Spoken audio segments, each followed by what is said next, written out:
walked into a room by mistake, a room I was never meant to leave alive. Around the table, the Mafia bosses sat men whose names they were signed in blood. They decided it right there. I had to be eliminated. They gave the job to him. The youngest of them, the quietest, the most ruthless of all. A man, they said, had killed his feelings years ago. He pressed the gun to my head, close enough for me to feel his breath tremble. He looked at me, paused, and didn't pull the trigger. Instead, he said, "I have to hide you." But the truth was, if the big boss finds out, he failed to kill me.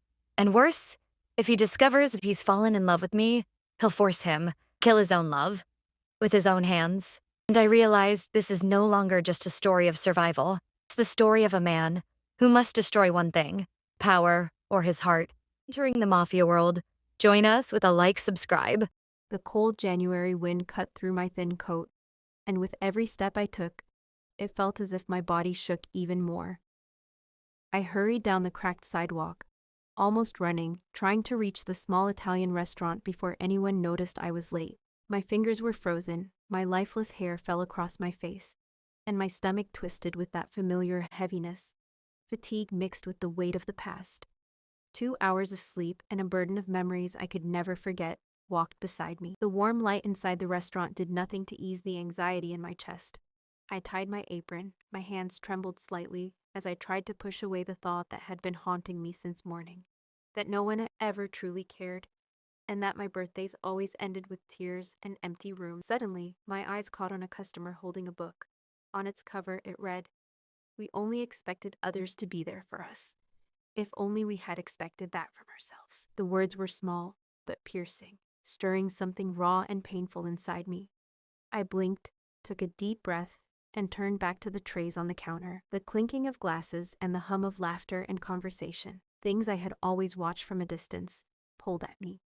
Something inside me shifted. Today, I decided, I would spend a little of my own money and step into a world I had only ever observed from the sidelines. Maybe, even for just a moment, the ashes inside my heart would feel a little lighter. It was my birthday night, and my small, cold room was filled with silence and memories of loneliness. I looked at my tiny savings, just a few bills, the result of months of hard work and exhaustion. My heart raced as I told myself, tonight, just for me. Even if the cost of one meal equaled a month's salary, it didn't matter. For the first time, I wanted to give myself a little value. I chose my outfit, simple but slightly better than usual, along with light makeup to brighten my face a little, not for anyone else, but for the girl I had seen alone in the mirror for years. I grabbed my bag and stepped out of the house with trembling yet determined steps. The cold January wind tugged at my thin coat, but my heart was full of excitement and anticipation. A few minutes later, I stood in front of the doors of a luxurious, elegant restaurant. The warm glow of chandeliers, the reflections in crystal glassware, neatly arranged tables with white tablecloths, and leather chairs made everything feel like another world. Soft music played in the background, and the scent of fresh, delicious food filled the air, giving me a sense of luxury and beauty I had never known.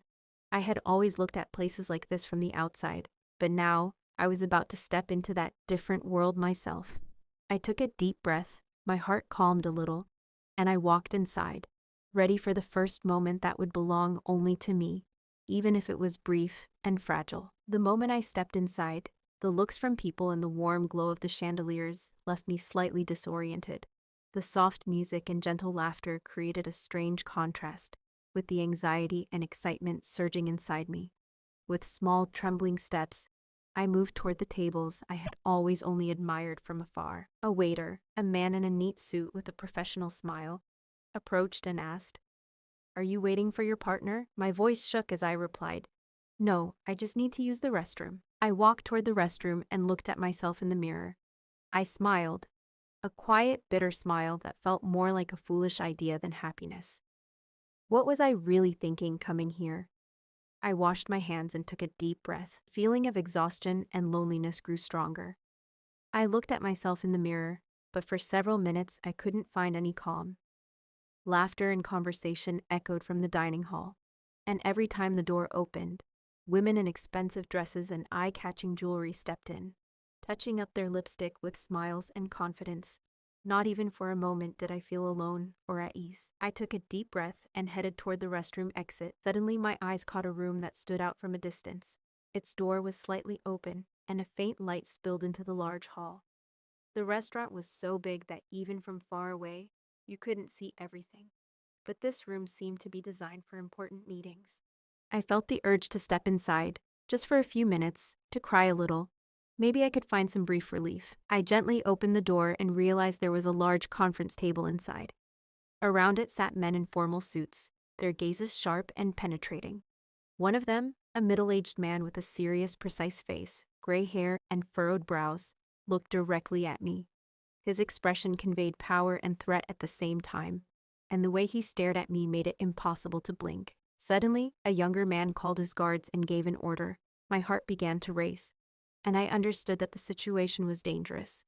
I quickly stepped back and closed the door, trying to move away with hurried steps.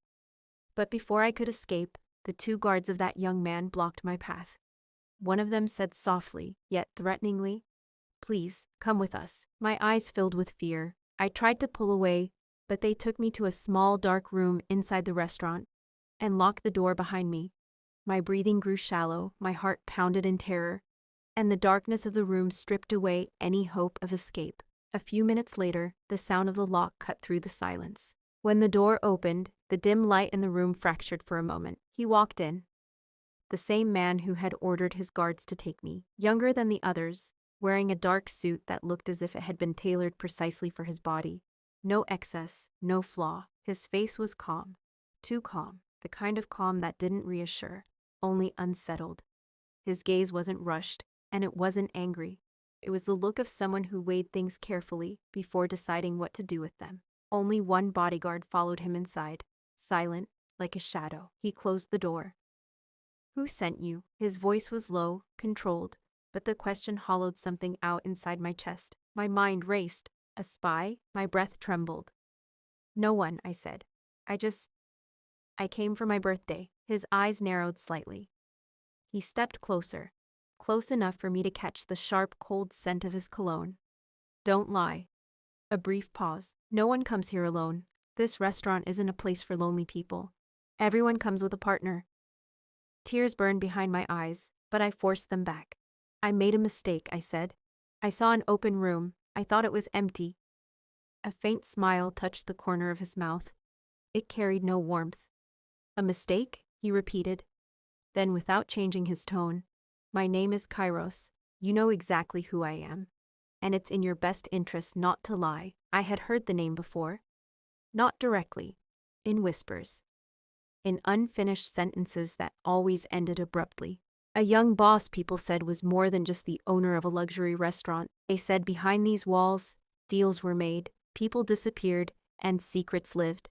None of them ever written on the menu. He tilted his head slightly. "One last time, Leah." I didn't know how he knew my name, but I knew this question wasn't empty. "Who sent you?" The floor seemed to shift beneath my feet. In a voice I barely recognized as my own, I said, "No one. I didn't want to spend my birthday crying alone." Kairos didn't react to my tears. Not a flicker of emotion crossed his face. He studied me for a few seconds, not as a person, but as a problem that needed solving. Then, without asking another question, he turned his head slightly toward the bodyguard and said, "Out." The guard opened the door and left without a word. Kairos stayed where he was. "You'll remain here until further notice," he said. Cold, brief, final. I wanted to speak, to explain, to beg. But his eyes made it clear none of that would matter. "If what you're saying is true," he continued, "we'll find out." A pause. "And if it isn't?" He didn't finish the sentence. He didn't need to. He walked toward the door, then stopped. Name, background, family, work, daily routine. He wasn't speaking to me anymore. Everything. The door closed behind him. I was left alone in the dim room. And that's when I understood. The worst part wasn't being held here. The worst part was knowing my life was being taken apart, piece by piece, on his table, and I had no idea what he was looking for. Hours passed. No one came. The door remained closed. I sat in the dim room, staring at the cold walls.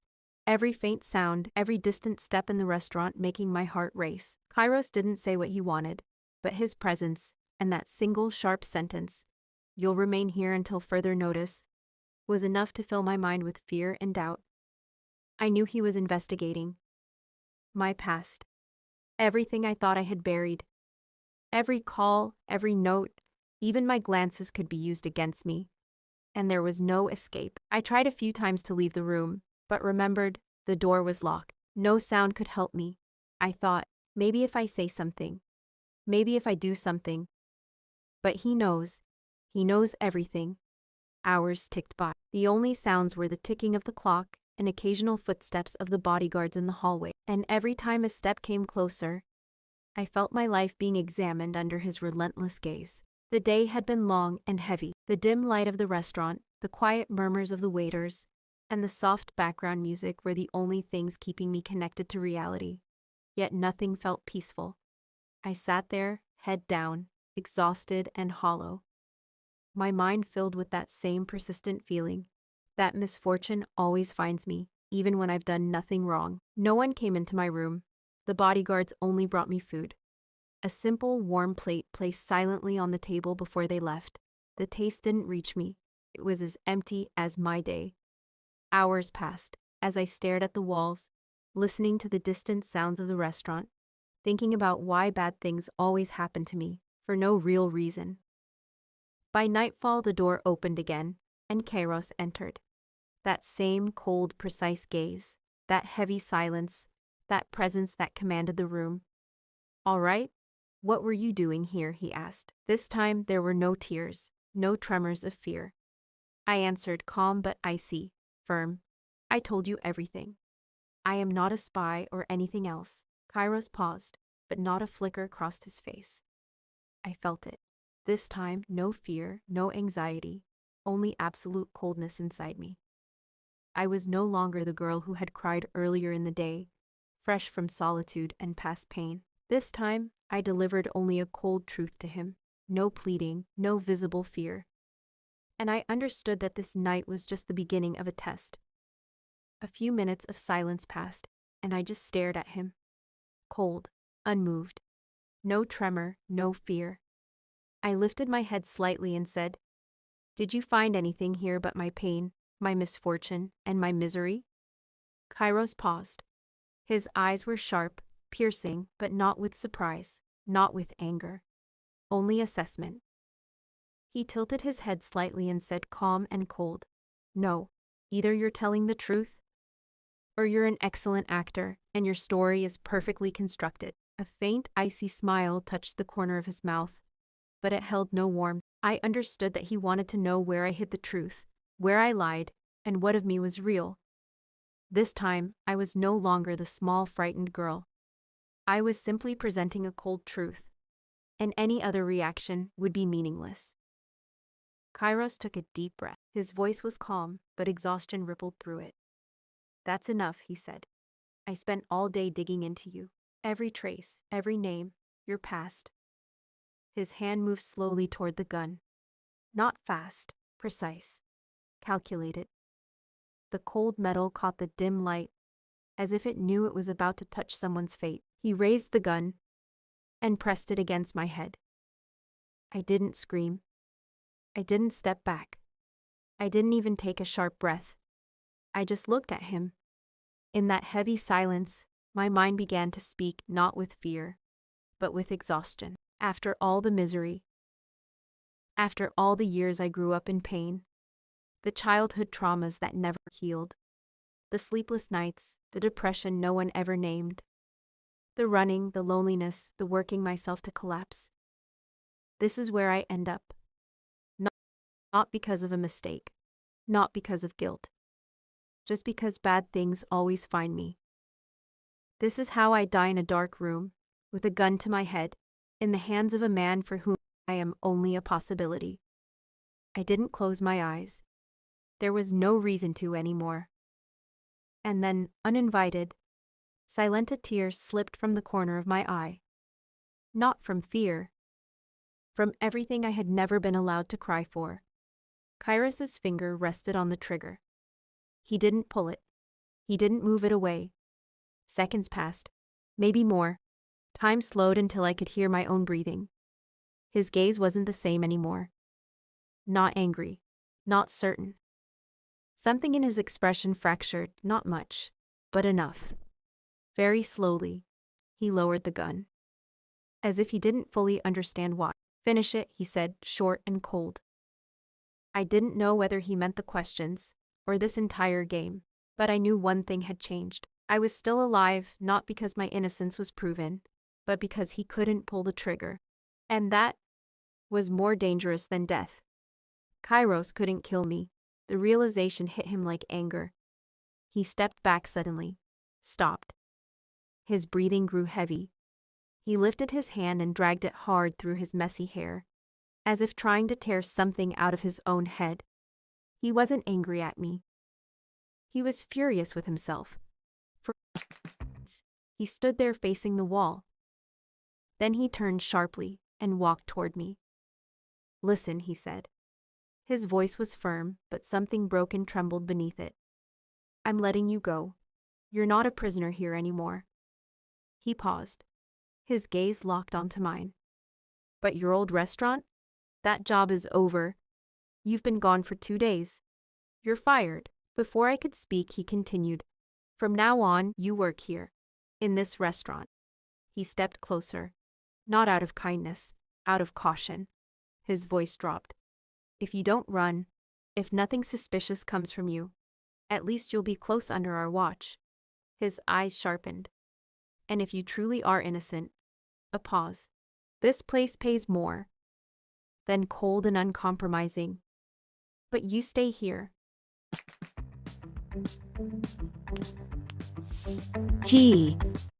We'll prepare a room for you inside the restaurant. You're not allowed to leave. Not the city. Not the streets. Nowhere. He turned away. This is your freedom, Leah. This. And without waiting for my answer, he left the room. The door closed behind him. And I was left free, yet trapped inside a world that belonged to him. A few minutes after he left, I was still standing there. Not from shock, just confused and tired. Set free? At least that's what he said. But why? Why didn't he kill me? Why, after all the days, all the searching, did he just let me go? My mind was full of questions, and the answers were nowhere to be found. I couldn't help but grumble in my head. What kind of freedom is this if I don't even know why I'm being given it? Why does everything have to be so complicated? The door opened. One of Kairos's men appeared. His face cold and expressionless, neither curious nor judging.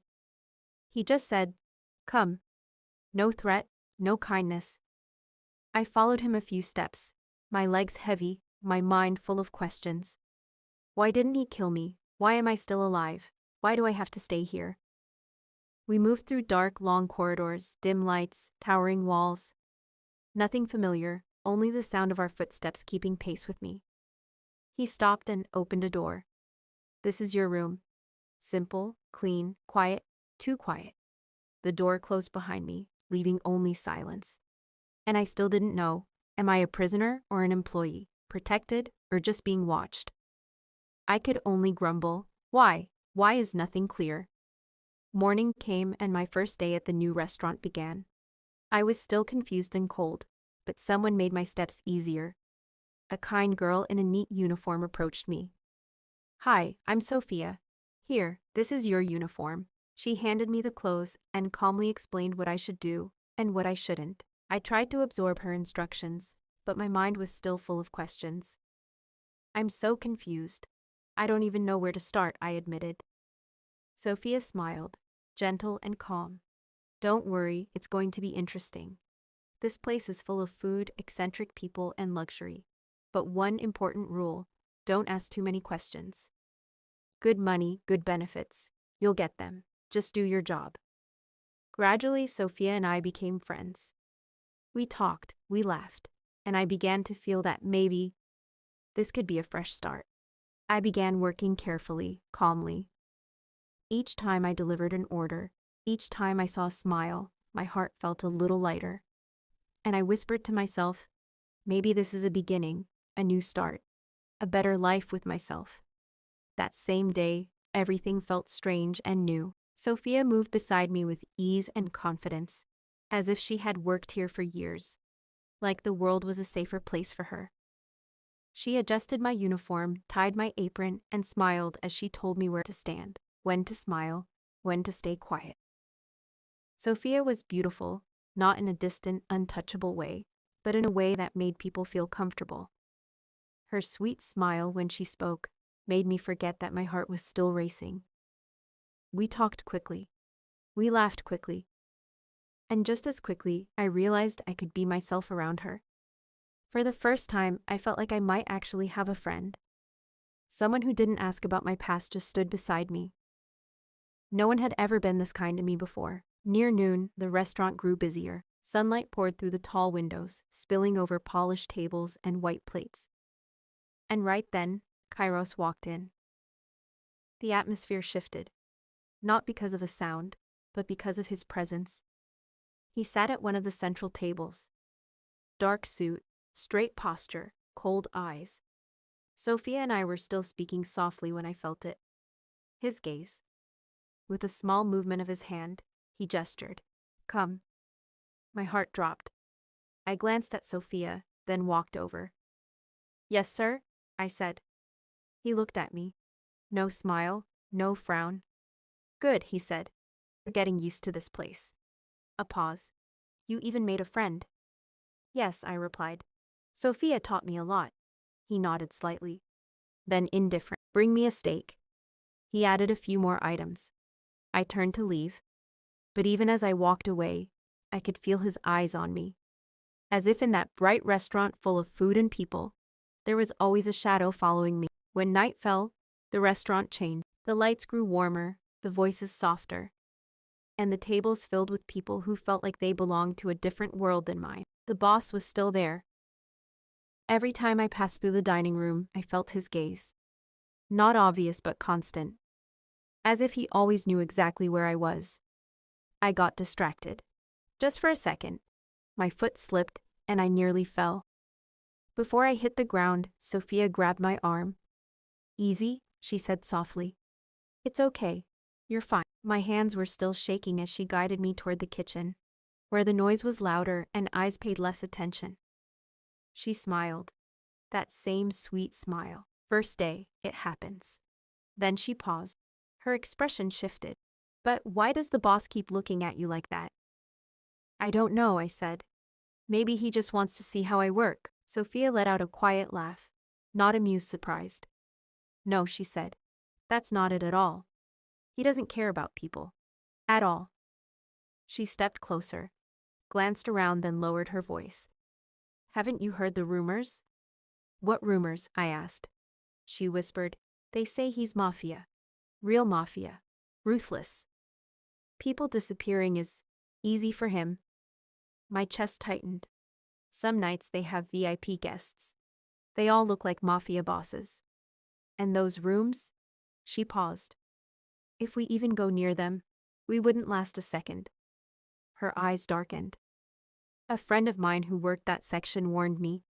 A few waiters vanished. Just because they went the wrong way. She squeezed my hand. Be careful. You seem like a good girl. I don't want you to just disappear one day. After Sophia's words, my heart still hadn't settled. A deep, silent fear lingered like a shadow behind my shoulders. Why? Why did I feel so small, so powerless? The whole day had passed with Sophia's calm and smile, yet every glance from Kairos, even from a distance, felt like icy cold running through me. My steps were heavy, my breaths short and shaky. Every clatter of a plate or spoon, every laugh from distant tables, echoed in my ears like a warning bell. My eyes darted everywhere, yet I didn't know which movement, which look, could give me away. I whispered to myself, any second, it could all end, and I don't know why I'm still alive. When we reached the kitchen, and Sophia said gently, Don't worry, it's okay. She held my hand firmly and smiled. For a moment, my fear ebbed slightly. But even there, deep down, I knew Kairos's gaze still followed me, sharp, relentless, and nowhere was truly safe. I realized again that even amidst light, laughter, and food, my heart was caught in a game whose rules I might never understand. And that mixture of thrill and fear was the only thing keeping me alive. The night was nearing its end, and Sophia had finished her shift. With a gentle smile, she said, "Goodbye. See you tomorrow." I smiled back, waving, and continued my work. The last tables, the last plates, the final sweep. In the half-dark silence of the restaurant, as I walked down one of the corridors to gather the tables, suddenly someone grabbed my hand and pulled me into the shadows.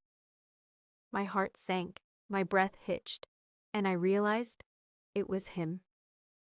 Kairos. In an instant, I was trapped between the wall and his tall, cold frame. His hand pressed against my lips, silencing me. Softly, but with an unyielding authority, he said, "Shh, be quiet." Moments later, a few of the same people I had seen that night passed through their corridor, unaware of us. Kairos's eyes followed them, and when they were gone, his gaze said what his lips didn't. "Don't worry." He stepped closer. His warm, solid body, the wall, and me. There was no space between us. Every breath he took made my own heart race, trapped between fear and desire. Kairos spoke, calm and low. "If they see you here, it will be bad. They'll think I've gotten rid of you." His eyes locked with mine, intense, unblinking. A long moment, suffocating in its gravity. And then, without warning, he took my hand and led me to his room. My body still trembling from fear and anticipation, I asked, "So, what are you going to do?" Kairos said nothing. He just stared, cold yet magnetic, a faint, colorless smile touching his lips. And I realized this night had only just begun, and nothing was predictable. Kairos placed his hand on my shoulders, firm yet warm. His gaze was piercing, his voice calm but commanding. "Stay right here. Don't move. Don't touch anything in this room. I'll try to be back soon." With every word, my heart raced faster. His presence filled the entire space of the room.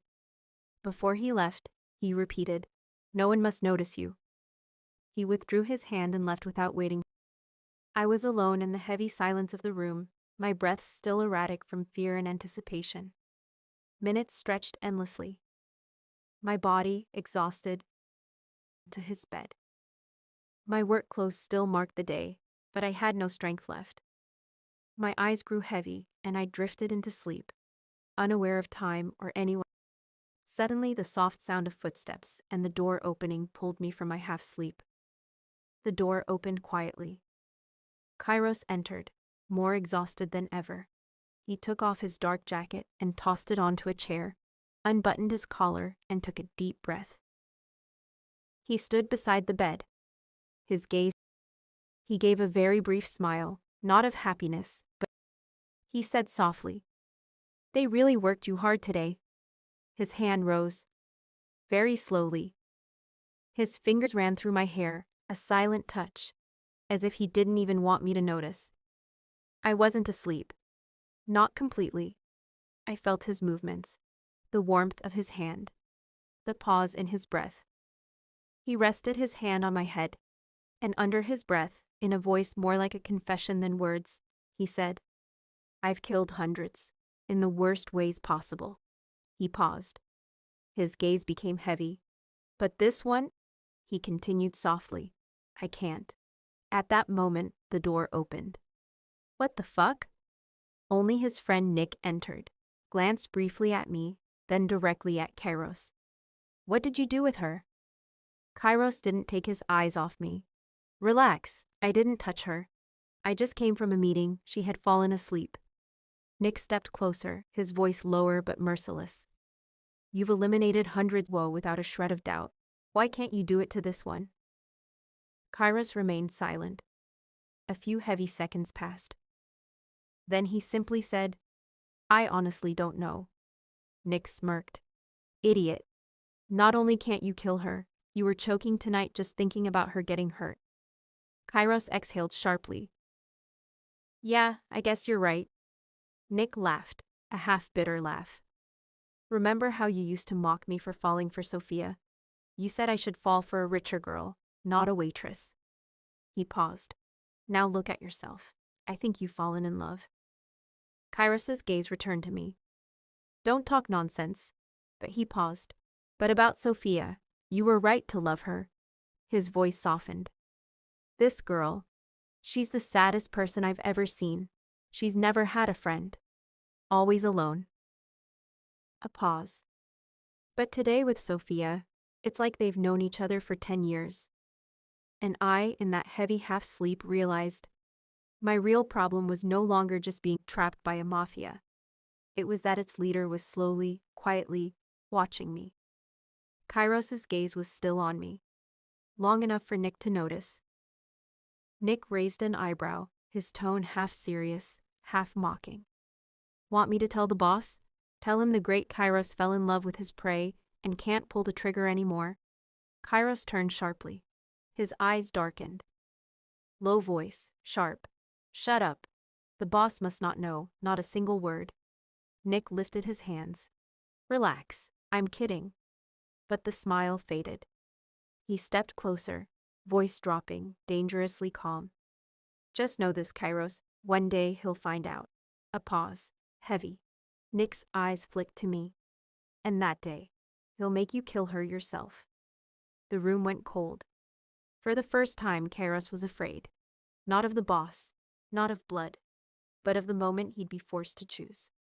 Quietly, he said, I know. Nick exhaled. So what now, brother? This girl will be trouble. This is love. Forbidden love. Silence. Then Nick added, forget her. Let her go before it's too late. Kairos looked away from me. Hard. Controlled. Go, it's late. Nick headed for the door. Without turning back, he said, the boss arrives tomorrow. Be careful. The door closed. Kairos walked toward me. No words. He pulled me into his arms, not tight, not safe, carrying me toward my room. His breathing was deep, exhausted, like he'd been wounded too. And in that heavy silence, I understood. If the boss ever finds out I'm alive, the one who will kill me won't. It will be Kairos, and that means the end of me, or the end of him.